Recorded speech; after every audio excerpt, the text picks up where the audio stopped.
You'd imagine that the start of the TUC's annual conference under a brand new Labour government would be something of a joyous affair. But behind some optimism about proposals to beef up workers' rights, there's growing disquiet amongst the brothers and sisters in Brighton about the proposed cut to winter fuel payments for millions of pensioners. The General Secretary of the Fire Brigade Union, Matt Wrack, is also president of the TUC, and he joins us live now from that conference in Brighton. Good morning, Mr. Wrack. Good morning, Trevor. Hi. Keir Starmer's going to be addressing the TUC on Tuesday. What single thing would you most like to hear from him? Well, first of all, on your comment, I think there is a huge amount of optimism among the unions, seeing the back of 14 years of a government, of various governments in different leaderships who attacked working people and attacked trade union rights. So there's a lot of optimism in the trade unions about the change of government. Of course, there's going to be debate and dialogue. That's inevitable. What we want to see, I think, is the delivery of the commitments about workers' rights, but there's no reason anyone's given us to doubt that. There will be pushback in the media and from certain sections of business, but Keir Starmer needs to plough on and deliver that. And then I think for me, what people want from Keir Starmer is offering of some hope that if we saw, we think about the riots over the summer, the anti-migrant, anti-refugee views that reflected, I think that's also feeding on a despair, a lack of investment, a lack of opportunity, and we need to see change from a Labour government. Yeah, but he's probably going to tell you, if his speeches so far reflect his frame of mind, that there may be hope down the road, but you're going to have to wait. And part of one of the symbol of that is going to be Rachel Reeves' proposal to means test the winter fuel allowance. Conference is going to discuss that. Is there any chance that the unions are going to support that? No, look, I think trade unions have a long-standing views on lifting everyone, the living standards of everyone, not just trade union members, but we are very concerned about wider issues of poverty and low pay and so on. So, yes, there's going to be concern about those issues, and the trade union movement correctly will make its views known, including debating it this week at Congress, and will express those views to the Labour government. That's part of politics. That's our job to do. We represent millions of working people who I think have a wider view on social justice and the need to improve the lives of everyone. And so, yes, there will be concerns about the winter fuel payment, undoubtedly, as there is about child poverty and other issues facing us. So, yes, I think Keir Starmer will face debate and discussion from the trade unions on those issues. When you say debate and discussion, it sounds like what you really mean is that there's going to be opposition to it. Well, yeah, the trade unions are not the Labour Party. Some trade unions are affiliated to the Labour Party. The majority at the TUC are not affiliated to the Labour Party, and each has their own policy decision-making process, as does the Trade Union Congress as a whole.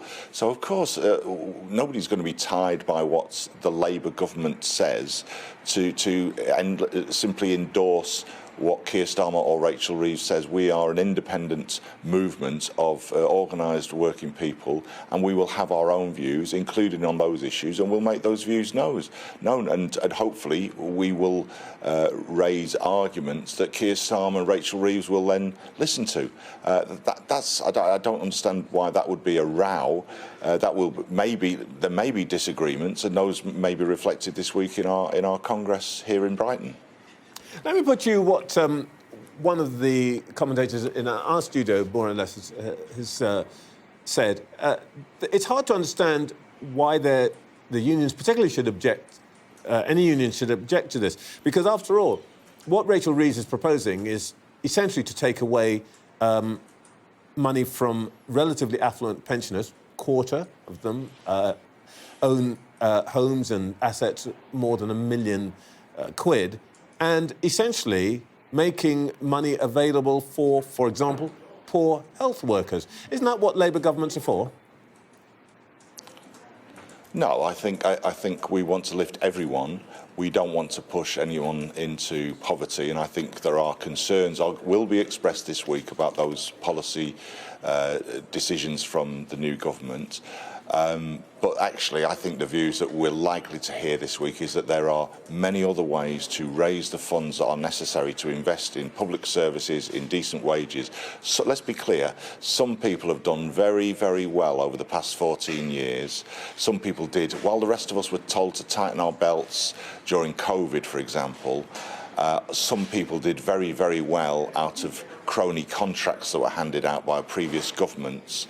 So let's start turning our attention to those people, the very, very wealthy and the big corporations who've made a lot of profit and money in the past 14 years. And there are resources. We're a very wealthy society. Nobody needs to live in poverty.